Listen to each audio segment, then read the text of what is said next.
Welcome, bienvenido. Today is vlog 56 on Metamorphosis Rocks. My name is Roxana, and we're going to talk about frustration.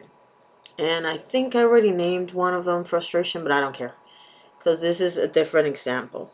So, as you all know, I've been looking for projects to do and get my own project off the ground. And in the meantime, we do need a source of income, so I'm looking for work and whatnot. And 2 days ago, well, no, yesterday, I decided to post a message on a private group. And I'm going to get into the whole thing about private groups on Facebook and other places, but bear with me. And I posted a very desperate message. I said, look, I need a job. If somebody knows about somebody, please let me know. And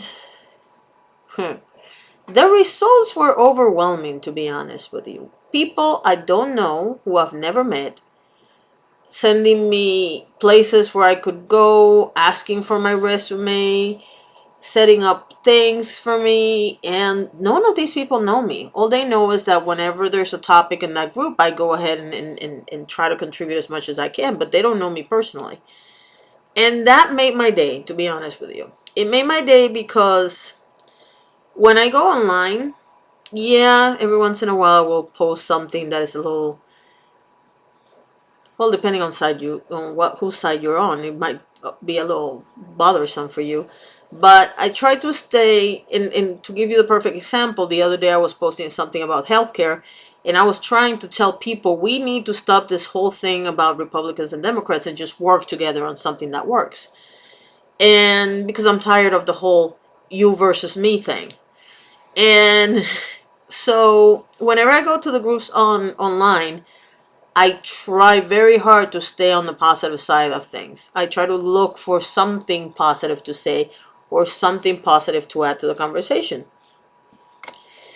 And I don't do it because I'm a goody two shoes, because I have big potty mouth and I have a lot of opinions. I do it because I think sometimes you need to keep your opinions to yourself and try to create consensus instead of creating more divisiveness, if that makes sense. And I guess people sense that, so they wanted to help me out. And so I have a couple of interviews coming up, and hopefully, fingers crossed, this dry spell will go away. And in a couple of months, I'll be laughing about it, and I'll be telling you all about how much I laugh about it. But going back to the Facebook groups, I wanted to make a couple of comments because today, this is not only about frustration, we're going back to the topic of fame, and we are going to talk about Facebook groups. There are some people online, and I'm not going to name them because that's irrelevant, that have this issue with private Facebook groups. I gotta be honest with you, I belong to Facebook groups that are private, and I have others that are public. When you have a private group, you have a better ability to gauge who is in there to troll, and you can eliminate them faster. Number one. Number two, there are certain things that you really don't want to talk about in an open forum. For example, I belong to a group that is for Alzheimer's caregivers. What we say there stays there. We don't discuss it with other people. And I have no intention. For one thing, I don't remember people's names on that group, and I do that on purpose because I don't want to be accidentally tell stories about them and use their names. So I try very hard to forget their names as soon as I go in. Now, there are some people that I can see their names and I know who they are. But that doesn't mean that I want to tell anybody about their particular story. I think that's kind of, if the whole point of a private group is to stay private, I just don't like the idea of making it public. Other reasons why people make their groups private is because that way they can control the message better. And I don't mean like mind control. I mean stay on topic. Because sometimes you have groups, and this happens a lot in public groups, where they're talking about one thing and somebody goes on a tangent and the conversation is over because the next thing you know, there's 200 comments and they're all about something else. And I saw that happen once to Anne Rice, but she controls it really well because what she did was she would send a message to the person. This is not for this. This topic is not for this. And then she would do it in public so that everybody else knew. Stay on topic. And people stay on topic most of the time on her page. So that was, she does really good in that respect. But there are other places where you can see, and it's not necessarily the point, because of course they want the comments, because that way they rank higher on Facebook.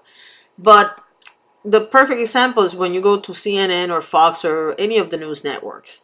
You have half the people are conservative, the other half are liberal, and no matter what the story is, people go into ridiculous tangents. My favorite one was last year when Obama got blamed for everything. I'm pretty sure Trump is getting blamed for everything now, but I just thought that was stupid. It's a waste of conversation. It's a waste of my time when I'm going through the comments. So, but as far as having a private group, that kind of thing can be very easily discouraged. I belong to a group for people with chronic pain, and the person that invited me to the group said, we keep it not political, no sales, and this and this and that. And she gave me the rundown, and sure enough, I go in there, I get advice on how to take care of pain. Every once in a while, somebody will have a post that is more not necessarily about pain, but about their circumstances. But something that I've discovered with the years of having the medical conditions that I do is that if your mind is not in a good place, your issues will get worse. Now, that doesn't mean that I'm not talking about the placebo effect, although it's related. But what I'm trying to tell you is, if I am really upset about something, my stomach will go insane on me. When I'm in a calm, cool place, even if I'm not having the best of days, but I'm kind of calm and collected, my stomach does not give me grief at all. The perfect example of that is when I had a job.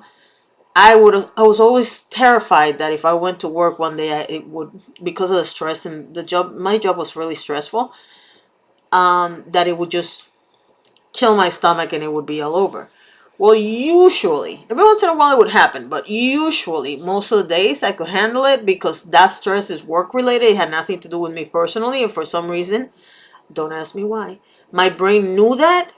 I mean, not my brain, my stomach knew that, and I would not have a flare up.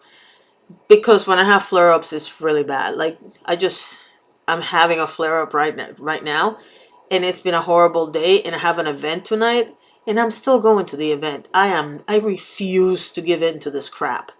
But it does make for some interesting situations. And when I go to a private group, if I want to talk about that, I don't really need somebody with some trolling comment giving me a hard time. And that's why I like private groups.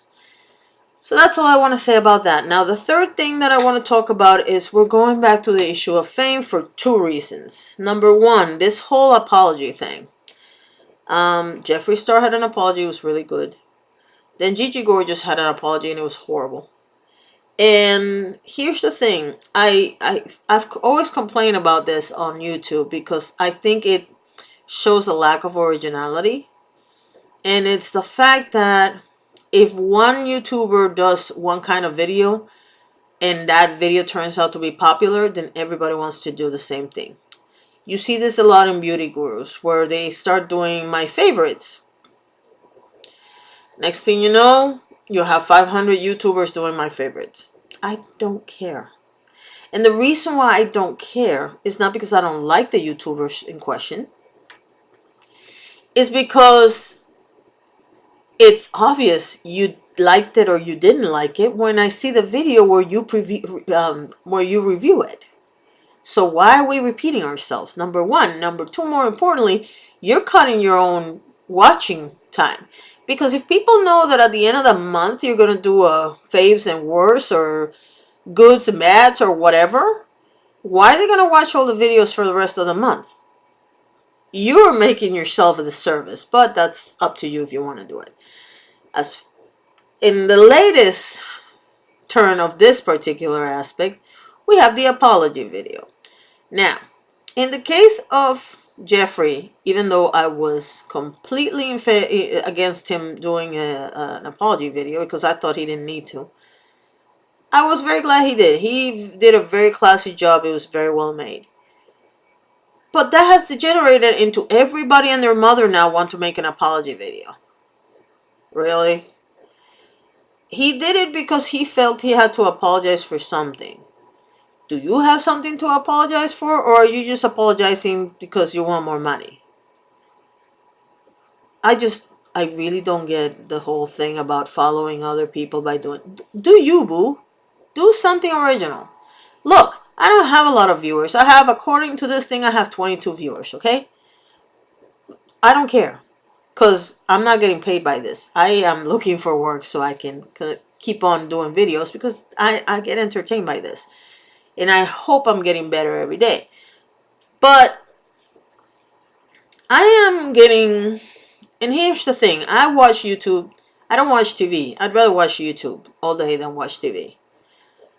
And I don't want to watch the same thing that everybody else watches. I like to watch different channels, whatever they're doing. It doesn't really matter. I even watch drama channels. Some. 2 specific. Well, 3 specifically. And I watch them because they're not doing the same thing everybody else is doing. Because if they were doing the same thing everybody else is doing, I probably wouldn't watch them either. Do something original, people. I mean, really.